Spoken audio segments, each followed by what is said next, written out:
In this episode, I chat with the queen of disrupting the beauty industry, Miss Keya Neal. Keya is literally rewriting the destiny of the beauty industry as she smashes racial and textural boundaries that have existed for decades. Her fearlessness and take no prisoners approach to education are aspirational, and I'm honored to have had the opportunity to chat with her. If you've ever doubted your passion can carry you to places you couldn't imagine, you're not going to want to miss this one. All over the circus. We're in all the shows. And in the meantime, at the salon, I am really working through the most tumultuous relationship that I've ever had in my life in a salon.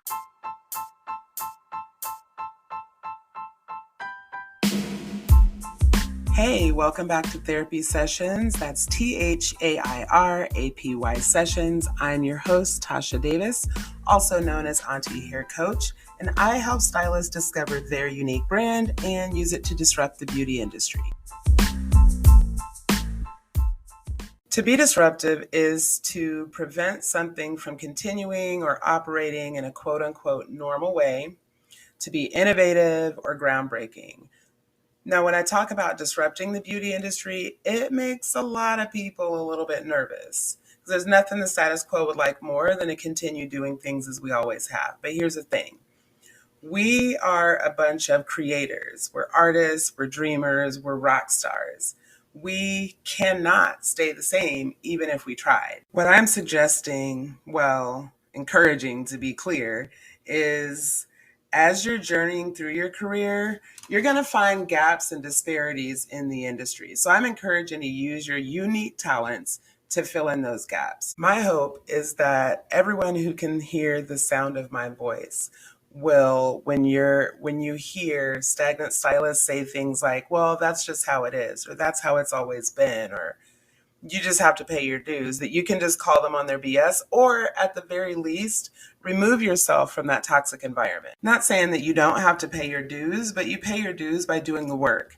You pay your dues by studying and practicing and learning, not just your technique, although that is important, but studying and learning how to connect with people both in and beyond the chair. We often hear people talk about how being a licensed cosmetologist is one of the few industries on earth where it's legal to physically touch people. And I just feel like it's our duty to continue to push this industry to evolve, to leave it better than we found it. And that can be done behind the chair, or you may just need to create your own lane.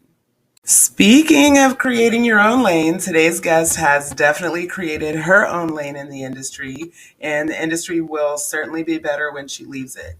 You guys, this interview is bursting at the seams with salon industry wisdom. So without further ado, I'm going to let you guys check it out, and I'll see you on the other side. So my next guest is the queen of discovering your unique brand and using it to disrupt the beauty industry. She appears in the film Not So Pretty, now streaming on HBO Max. She's the creator of the hashtag Texture versus Race, of which several other endeavors have been born, which we'll get to shortly. She's the creator of Kolour Kulture. Keya Neal has entered the chat. Welcome to Therapy Sessions. Hello. Thank you for having me. I appreciate you for taking out the time. You have so much going on, girl. I do. I do have a lot going on, but you know what? It's all good things. So hey, I'm with it. Absolutely. So you came on my radar during the lockdowns in 2020. I remember. And so if you would, just to kind of get us caught up, tell us a little bit about yourself, how long you've been in the industry, what your specialties are, just, a few things you want the people to know about you. Absolutely. I go by the name Keya Artistically Neal on Instagram. I am a stylist of 28 years this year, but I have successfully transitioned from behind the chair just very recently. So actually, your listeners would be the first to hear that. Nice. I am, yeah, I am a mom of three. I am a wife, but I also carry the name of, entrepreneur, because I am the founder of the Kolour Kulture, which is a color education company which has birthed the Texture versus Race movement and company, educational company as well. I've recently, over the past few years now, I am an industry activist and advocate, and quite frankly, just a disruptor, I guess. I'm a truth teller and a truth seeker. And I just create opportunities for us to have safe conversations around diversity, equity, inclusion, representation. And I create opportunities for people to not only have the hard discussions, but also find an answer for some of the deficiencies that we have in the industry. And my hope is to just change the overall landscape and help elevate the industry as a whole. Love that. Love that so much. And I remember, I think I messaged you the first time or maybe it was just a comment on your Instagram, but like I finally felt like I'm not crazy. I knew I wasn't crazy, right? But I worked in a lot of corporate salons, and so it was just such a breath of fresh air for me. Absolutely. I appreciate that. I Yeah. remember us having those conversations in the back office, like, okay, thank you so much for, Hmm. having the Hmm. voice to say some things. And I really appreciate, your support along the way. Hmm. Hmm. So, did you always want to be a hairstylist? I did not, Aisha. I Okay. I did not. I was not naturally inclined to do hair. I was not drawn to the beauty industry. I didn't think it was a thing, to be honest. I thought it was a way of life. And Okay. the reason why I said it is because my mother was probably the original diva in my house. My mother was all things hair and makeup, Okay. and Mhm. seeing it every day, I thought that was just what we did. And people who didn't were just kind of behind the curve. Okay. So it didn't seem like something I would be interested in. I was kind of tomboyish, I think. I think I did it, but I was still a little on the I don't know. I just wasn't interested. It wasn't until after 2 years of college, go figure, in Okay. marketing and public relations, that I just decided one day not to go back to college, but not because I wanted to do hair.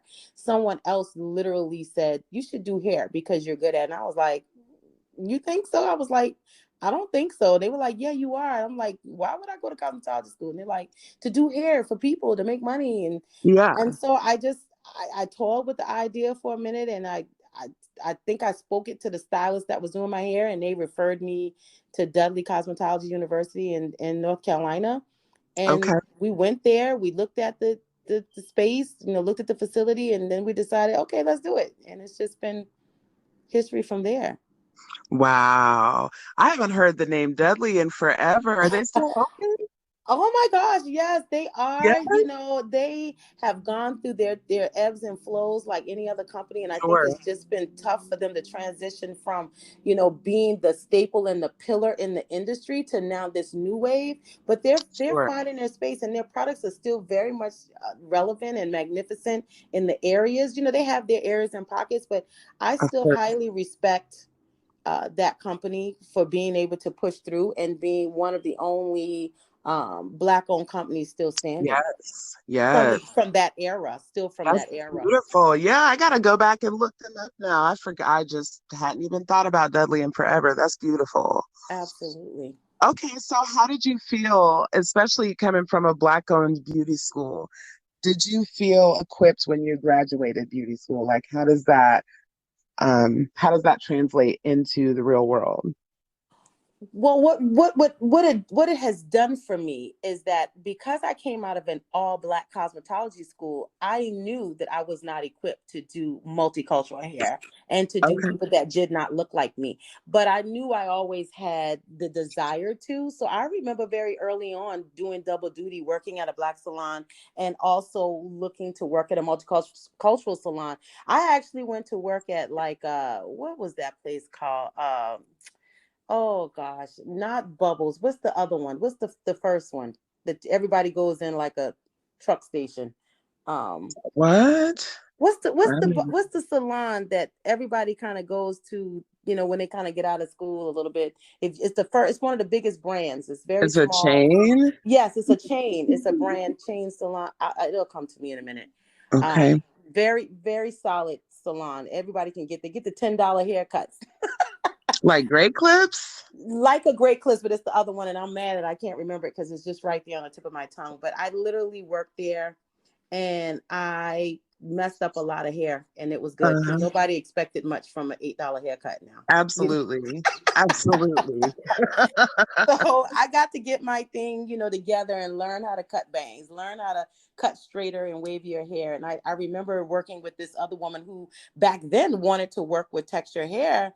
And she said, "Hey, I'll teach you if you teach me." And that we did that for a little That's while. So beautiful. I've always wanted to do more than just black hair, but I also owned a salon where I did run a traditional black salon. But when I could catch someone with straight wavy hair, usually a white woman, running out the door, if I could catch her, I would be able to, Mm-hmm. I would service her, or anybody that was Mm-hmm. willing, I would service, and it would be great. Mm-hmm. That's beautiful. And how did you choose your first salon job? Did you go there knowing like I'm gonna just go over here and just butcher some hair until I figure this out? Or what made you choose that particular place? Like I said, it was the secondary place. It wasn't my Okay. main choice of employment. My I choice got of employment came from a black salon that I was getting my hair done at. you. Okay. And I love those girls. Those women, Mhm. amazing women. They actually worked at the first commission salon, and then they opened a commission salon. So it was always my desire to work with them because they were kind of an anomaly in my city. Okay. They were the Okay. only people working like that that ran what we looked as like a very structured salon space. And I Okay. learned a lot from them. And they had buy-in and investment in me. They knew that they wanted me to succeed. So they Hmm. poured into me because I was commissioned. Hmm. The more money I made, the more money they made. So they made it Absolutely. their point to make sure that I had clients in the chair, even if it was theirs. Hmm. And so I had a really good footing, and it was called A Touch of Glamour. And I Okay. remember that salon. They had to put me out of that salon. They had to close the salon around me to make me leave. I'm not leaving. They were Yes, like, and that "Listen, Neil, you got to get out of here." I was and that like, first job is so important. And, a lot of times you can go into a salon and it can be a very competitive environment, or, people see you as a threat to their livelihood. And so to be in an environment where they do invest in you and they're committed to seeing you succeed is just such a bonus and such a blessing. So I'm hair super. cuttery, hair cuttery. I Oh, I used could to not. work at Hair Cuttery. And you That's didn't call that name crazy. though. I didn't even think about it. I didn't even think about it. Hair I used to work cuttery. at Hair Cuttery. That's funny. Yes, that's where you go and learn. You butcher Yes. everybody up over there, and then Yes. you figure it out. Yeah, Yep. that was Yep. that Facts. was a lot of my exercise and experience came from working there, just part Okay. time for a few hours on the Mm-hmm. weekends, and it was Mm-hmm. great. It was a great learning curve. Good stuff. Good stuff. Okay, so you go and you work in these salons and you're getting some experience. How, if at all, has the industry differed in relation to what you thought it would be? Like, is it what you expected? Coming in the industry, it was exactly what I expected. Again, I worked Okay. with an all black. I came from all black school. I Okay. absolutely knew what to expect, and I was good when I came out. I was highly motivated. I was ambitious. I was an ambitious little thing. That's what Mm-hmm. Dudley instilled in us. It Mm-hmm. was all about that schooling because it was very motivational in a lot of aspects being at that school. So it was exactly what I thought. I made it what I wanted it to be. Okay. Running my salon, it was I don't know. I have no qualms with the industry, quite honestly. I think the industry has done me well. It has been great to me. I've been great in the industry and thrived, and I've made a great living Absolutely. for myself and my family. And I and Mm-hmm. I think the industry changed a lot with the natural hair movement, and that's when we saw everything start to really go from a little bit of a rumble to a shake to a full on just Yes. Earthquake. earthquake, Yes. earthquake, Tsunami. right? Something. Yeah. Yeah. Exactly. Yeah. So in that, what really changed the trajectory of my career was getting married and moving to a whole other city. And when Okay. I a whole other state, actually, I moved from Charleston, South Carolina to the Maryland area. Okay. And, being in Maryland was totally different. In this suburban area that I live in, there's a lot of military around. So there's a lot of different interracial marriages. And so you didn't know who or what type of texture was going to sit in your chair in the salon that I chose to work at. And Mm-hmm. so I got to work with a lot of textures, and it did help kind of foster me into this new world as we know it. Mm-hmm. But working in that salon helped me in a lot of different ways as well, because it was an all white salon and I was the only Black person there. And so Okay. that whole experience it helped me work muscles I didn't know I was going to need. Sure. Working around a whole lot of white people, Sure. freshwater white people who had never really worked around Black people. So, my experience with them was very multifaceted. I went there to learn color. But I Okay. think not only did I learn how to do color and do straight wavy hair on a regular basis and really build my technical prowess around color, but I also learned how to be in that space, and it gave me a visual of what it looks like when Black people are working in salons, working in white salons, and what that looks like through that lens. And Sure. that in itself spawned the color culture and texture versus race. And that's perfect. I'm so glad that you went there because that was actually my next question is how do you get from working in a salon in a multicultural salon? Well, I think I watched an interview that you did where you said you were the multicultural in that salon. I am the multicultural piece. Let's just Yeah. keep that a buck. Like Yes. it wasn't nobody else but me. Right. And that was hard. That was tough. So yeah. Yeah. Yeah. So how do you get from there to the texture versus race collaboration or collaborative? Okay. So when I started working at that multicultural salon, like I said, I went there with a plan in mind, right? Okay. I, Hmm. I I went there specifically to get something.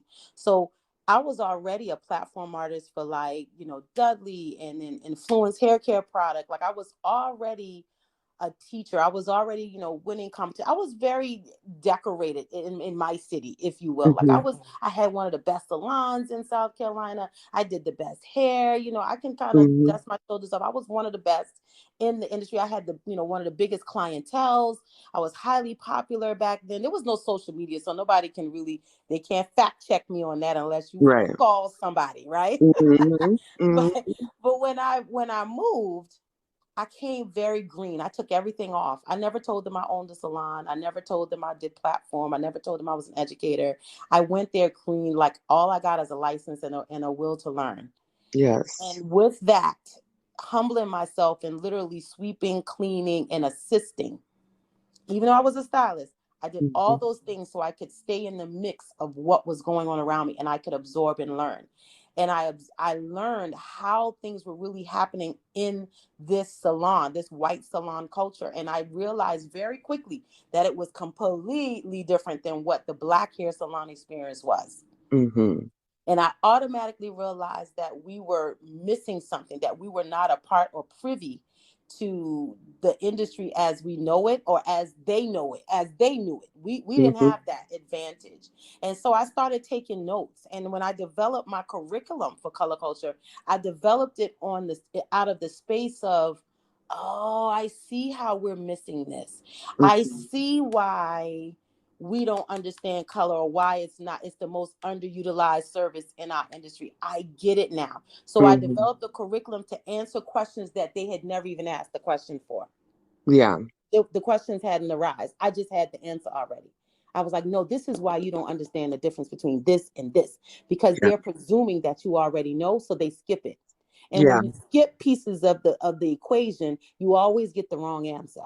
Yeah. So You I can't went connect back. the You dots. can't connect the dots. If you never understand why 1 + 1 is 2, or why 2 + 2 is 4, you definitely don't understand how 2 × 3 is 6. Like, it just doesn't, Right. the math ain't gonna never math. Right. And Right. so I developed a whole curriculum, developed to attract a multicultural audience, because I Hmm. always knew that the information was solid, but I knew that Black stylists would benefit the most. Because when you're Sure. around a lot of white people that have not had experience and exposure to Black people, they they are, it can be toxic, Yeah. actually. Yeah. And it's a harmful space to be in when there's no accountability or awareness. And Mm-hmm. so I also not only developing a color curriculum, I think I was developing that what I didn't know at the time. I didn't know it at the time, but I was developing content to fuel a movement later on. I just didn't know it. I was just highly offended at all times. And I Girl. was constantly using this muscle to post up against them trying to make me the answer, an answer for every Black person, or me Yeah. having to defend my existence every day, or me having to constantly debunk microaggressions and constantly say that's not appropriate. You can't do that. Or go home and cry Mm-hmm. because I really want to cuss folk out and I can't. Mm-hmm. So now my husband was like, yo, if this how it's gonna be, you might need to quit Okay. because I don't have no money to bail you out. Yeah. So, but Yeah. I didn't realize I was developing a muscle to meet the amount of ignorance globally that I was experiencing at that one location. Amen. Yeah, I didn't realize that. That's a Yeah. whole muscle. That's Yes. a whole, yeah. Yes. So Yes. texture versus race comes up because color culture is now moving and expanding. And me personally, I go get certified at the American Board of Certified Hair Colorists. And they asked me to teach, but they wanted me to teach texture, teach color on texture. And I just Okay. couldn't wrap my mind around a curriculum to teach the top 1% of the industry how to do color on a texture that they should already know. Like I just Mhm. couldn't fathom that they didn't know already. Right. And so that spawned my thought. Is it really about the hair or is it about the person in the chair? Because we got a bigger conversation to have. And that's how it started. That exact same thing. Yes. That is it. When I said, this is your texture versus race class, this isn't about hair. I am not here to teach you how to do texture. I'm here to teach you how to do people. Right. Let's get Right. into it. And Right. that's how it started. And Okay. now we cut scene to where we are right now because that's how I feel like it went. Like we just cut Yeah. scene and now here we And here we are. are. Yeah. Yeah. No, that's beautiful. And I went to a school. I went to a beauty school in Champaign, Illinois. Not a small town, but definitely a college town. And like you, I never thought about doing hair. I'm actually the girl that inspired me to go to beauty school. I'm interviewing her immediately after you today. Um, but I never thought about doing hair. I wanted to be in elementary school, and then I realized I didn't even really care for kids. But where I was Mm. going with that is that one of the only things I learned in beauty school, because I did a lot of skipping school and still getting credit for it. I didn't utilize beauty school the way that I could have and should have. So most of what I learned outside of the salon. But Mm-hmm. one of the things that I really took away from it was I had an instructor and she was a white woman, but that she impressed upon me that when you're dealing with hair that you need to think of it in terms of fabric. And so you treat silk differently than you treat wool, differently than you treat cotton. Um, and so that when you're looking at product or color or whatever the case may be, that you're not looking at the color of the person's skin that's sitting in your chair. You're looking at the texture or the fabric that you're working with, and you're treating the fabric. So that was super valuable. Wise woman. Yeah, super You were valuable for lucky. me. You Yes, were I was lucky for lucky. I that. was very lucky. Um, Okay, so wow, I'm so impressed. So what does your career look like in 5 years? Because now you're completely from behind the chair? I think I'll still do like content work, Okay. transformations, things like that. Maybe little product reviews, stuff like that. But Mm-hmm. having a clientele that makes appointments that I gotta show up for, Sure. no. Sure. I've come from behind there for that. Yeah. Yeah, because it's hard on your body. You said how many years? 28 years? It's been 28 years, but the reality is that if I had stayed with it, I probably could have done it a couple more years. I think I would have wanted, I wanted, let me tell you the truth. Let me just tell you and your listeners. I'm just going to put this out there. I had an exit strategy. Okay. I was Okay. supposed to come out on the 30-year mark. I was going to give myself to 24, but toxicity don't wait for you. Toxicity don't have no concept of time. And I think I Absolutely. had just grown increasingly tired. And so it didn't take much Because Right. once God tell you to move and you don't, then the fire has to get turned up to make you move. Absolutely. I was holding on to something, and just a few clients that I love so very dearly, and I wanted to stay connected to that sense of self, that Mm-hmm. part of me that I knew so long for 28 years Mm-hmm. of my life. But sometimes the situation just don't let you stay, and when God tells you to go, you got to go. So You I gotta didn't go go. when he told me to go. I still held on a little while longer, and when it was burning that I needed to go, things started to heat up around me. And then it got to where I was like, okay, now things are going to go completely to the left. And I think I've outworked that muscle that Yeah. kept me from exploding in a space. Yeah.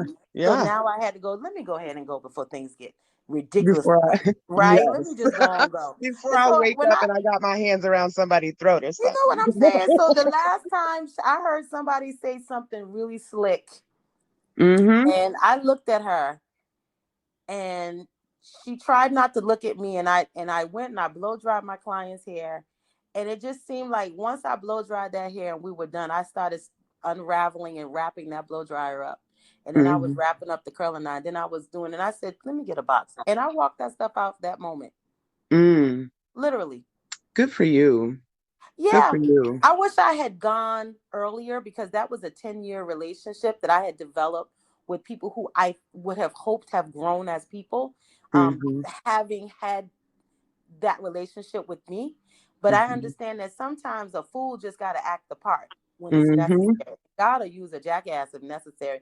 And he definitely made Child. that woman a jackass that day so that she Okay. would push me into my next. You And need to do what it you. worked. So while I harbored not a lot of ill feelings for her, I realized she was only doing what she had to, because I needed to move. I Yes. needed to go. But Yes. yeah, it was getting ready to get bad. I was getting ready to really not even come out of myself. I was getting ready to show her myself. And Mm-hmm. I said, okay, let me go. Mm-hmm. Let me just go and do Yeah. this. So thank you, Crazy Lady, for pushing Thank you, Keya into crazy her lady. purpose. I send flowers and thank yous to a lot of people that have rejected me over the years, because I know that if they didn't do that, I wouldn't have moved on into my next.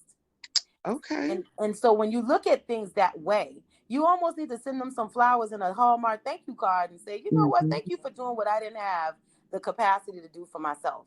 Yeah. Thank you for making me go and push into my next. Thank you for firing me. Thank you for saying no. Thank you for not uh, putting me in a space that I didn't need to be in, and contributing to that. Thank you. Because if it That's wasn't for those doors closed, I wouldn't be doing what I'm doing. I would still be somewhere working for a company that was mistreating me. Hopefully not, mm. but I would Yeah, have but suffered a lot more abuse.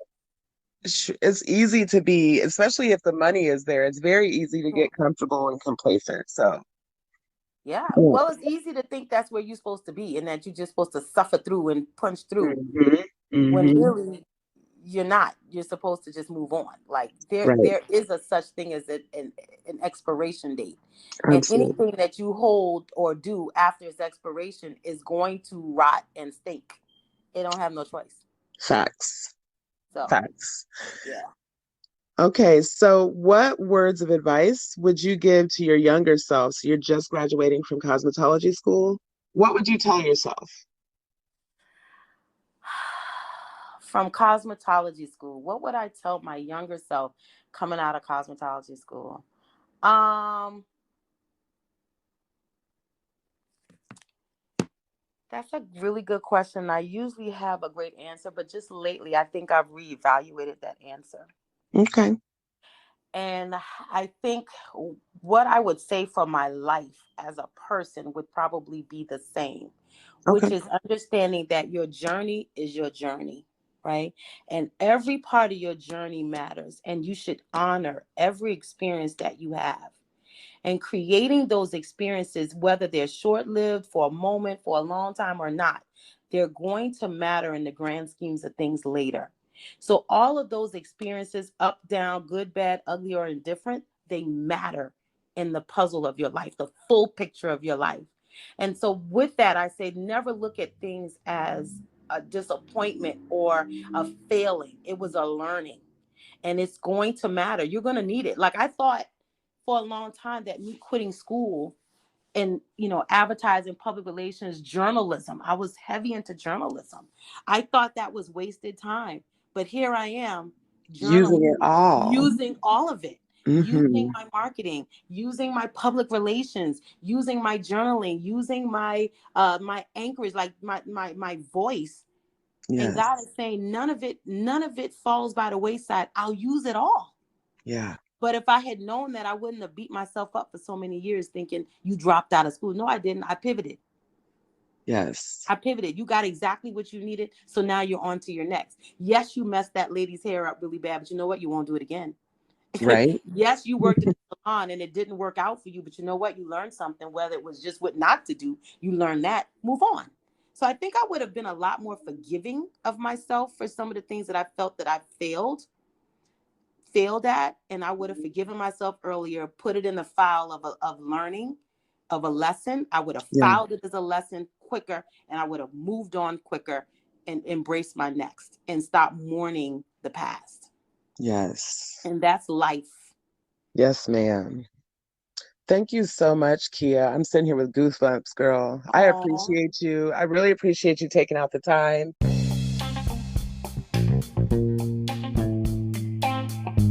Y'all, I told you she's incredible, right? So many good nuggets in there y'all can nibble on for some time to come. You probably want to go back and listen to that one again because she was dropping bombs on us. All right, so if you want to learn more about Keya, you can find her on IG at Keya Artistically. Her website is kolurkulture.com. That's KOLOURKULTURE.com. Tune in ASAP. She's got some hot pots cooking, and I'm looking forward to what's next for her. All right, guys, so that concludes our session for today. Leave a comment below if you enjoyed your therapy session. If you hated it, you can leave that in the comments as well. But don't forget to click the follow button to be notified of new episodes. I've got some good interviews and information on deck, and you're not going to want to miss it. Also, let's connect on Instagram. I am Auntie Hair Coach. Hit me in my DMs and let me know that you heard the session and let me know what you think. Looking forward to chatting with you guys. See you soon. Bye.